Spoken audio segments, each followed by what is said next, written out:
তুফানে তুফানকে এত পাওয়ারফুল দেখানো হয় যে ভিলেনরা পাত্তাই পায় না।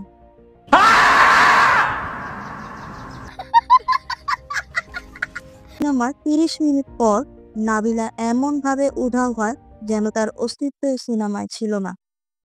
মিউজিক। চঞ্চল চৌধুরীর এসি আকরাম চরিত্রটিও আরো দ্রুত ভাবে প্রেজেন্ট করা যেত, কিন্তু করা হয়নি। 2024 সালের 17 জুন তুফান মুক্তি পায়। তার ঠিক 355 দিন পর 7 জুন মুক্তি পাচ্ছে তাণ্ডব। পরিচালক এক, নায়কও এক। সিনেমার নামও মিলে যায়, খেয়াল করেছো? তুফান, তাণ্ডব। समझ रहे हो समझ रहे हो ना। তুফান সিনেমা ঢালিউডে নতুন মাত্রা যোগ করলেও বেশ কিছু ভুল নজরে এসেছে। আচ্ছা, এবার ঈদে আসছে তাণ্ডব। আমরা চাই না সেই ভুলগুলো আবার রিপিট হোক। আরে कहना क्या चाहते हो?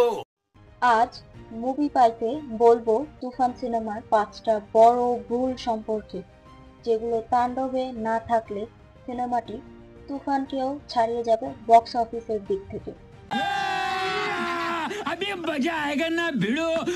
নাম্বার 1, গল্পের দুর্বলতা। তুফানের গল্প ছিল অতি সাধারণ ও প্রেডিক্টেবল। সঠিক বলেছেন, আপনার বুদ্ধি ভালো। তুফানে ভোরে ভোরে কমার্শিয়াল এলিমেন্ট থাকলেও ছিল না স্ট্রং গল্প। গল্পে ছিল না কোনো প্লট টুইস্ট বা চমক। তাণ্ডবে চাই স্ট্রং গল্প এবং আনপ্রেডিক্টেবল কিছু টুইস্ট যা দর্শককে অবাক করবে। Number 2, hand to hand action. Toofan বড় বাজেটের গ্যাংস্টার অ্যাকশন ড্রামা ঘরানার সিনেমা হলেও তাতে অ্যাকশন ছিল না বললেই চলে। শুধু ছিল গান ফাইট আর গান ফাইট। এত গোলাগুলি দেখে তো আমার আফসোসের জায়গাটা হচ্ছে তুফানে কোনো হ্যান্ড টু হ্যান্ড অ্যাকশন বা কমব্যাট ফাইট দেখতে পেলাম না। তাণ্ডবে চাই Shakib Khan hand to hand combat fight করুক, আর এটা আমরা টিজারে দেখতেও পেয়েছি। এর জন্য রাহান রাফিকে আপনাকে ধন্যবাদ। নাম্বার 3, তুফান ক্যারেক্টারের সাথে কানেক্ট না করতে পারা। কেজিএফ দেখেছো নিশ্চয়? আরে হ্যাঁ, দেখেছো, আমি জানি।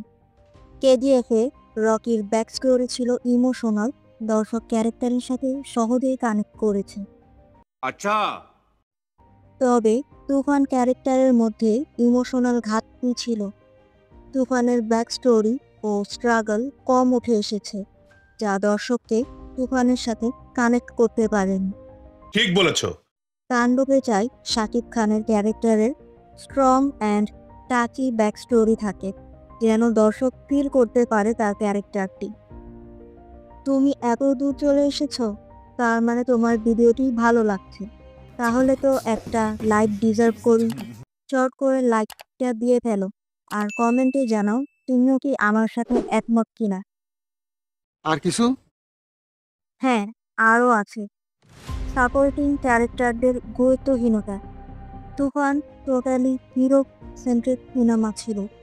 তুফানকে ফোকাস করতে দিয়ে ডিরেক্টর পার্শ্ব চরিত্রগুলোকে স্পেস ও গুরুত্ব দেয়নি। সিনেমায় বড় বড় বাঘা অভিনেতারা পার্শ্ব চরিত্রে অভিনয় করলেও তাদের মিস ইউজ করা হয়েছে। বিষয়টা একটু ব্যাখ্যা করবে? তুফানে নায়িকাদের বিশেষ গুরুত্ব ছিল না, এক প্রকার শোপিস হিসেবে রাখা হয়েছিল। তরে কইছে তুই বেশি জানোস। সিনেমার 30 মিনিট পর নাবিলা এমন ভাবে উধাও হয় যেন তার অস্তিত্ব সিনেমায় ছিল না। মিউজিক।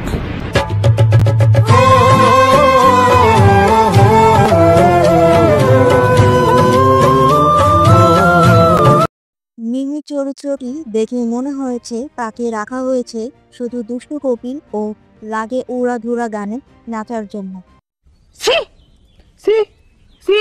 চঞ্চল চৌধুরীর এসি আকরাম চরিত্রটিও আরো দ্রুত ভাবে প্রেজেন্ট করা যেত, কিন্তু করা হয়নি।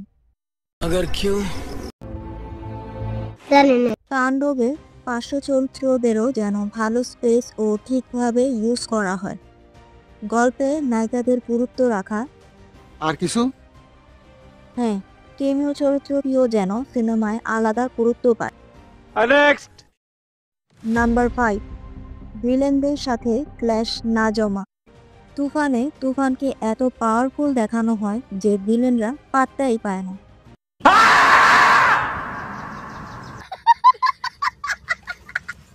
একটা শক্তিশালী হিরোর জন্য চাই একজন শক্তিশালী ভিলেন, ঠিক বলেছো।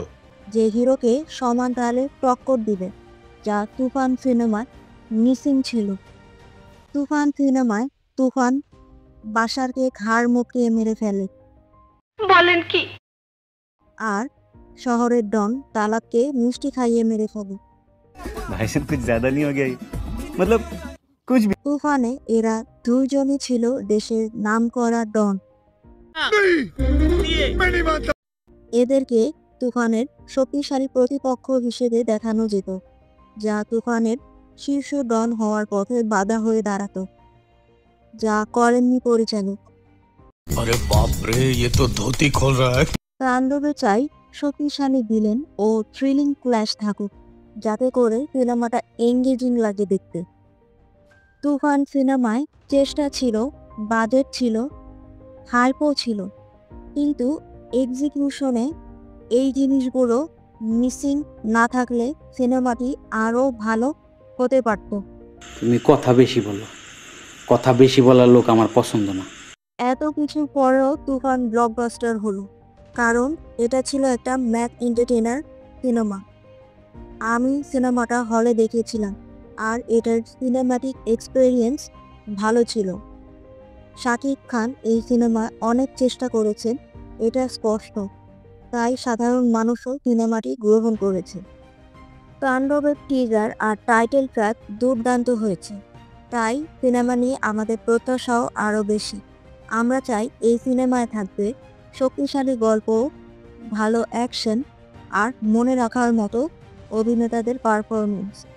তাণ্ডব যেন তুফান আর বরবাদকেও ছাড়িয়ে নতুন রেকর্ড গড়তে পারে, এই প্রত্যাশা। তুমি কি মনে করো, এই ভুলগুলো তাণ্ডবে হবে? কমেন্টে জানাও।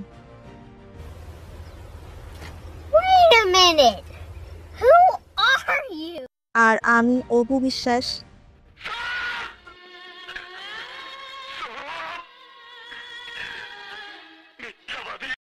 আজ বিদায় নিচ্ছি এখানে। আর মুভি পাইতে এমন সিনেমা বিশ্লেষণ পেতে চ্যানেলটা সাবস্ক্রাইব করে ফেলো। আর তাণ্ডব রিলিজের পর যে বিশাল ভিডিও আসছে সেটা মিস করলে আফসোস করবে। নতুন ভিডিও আসছে খুব শীঘ্রই, ততক্ষণে বাই।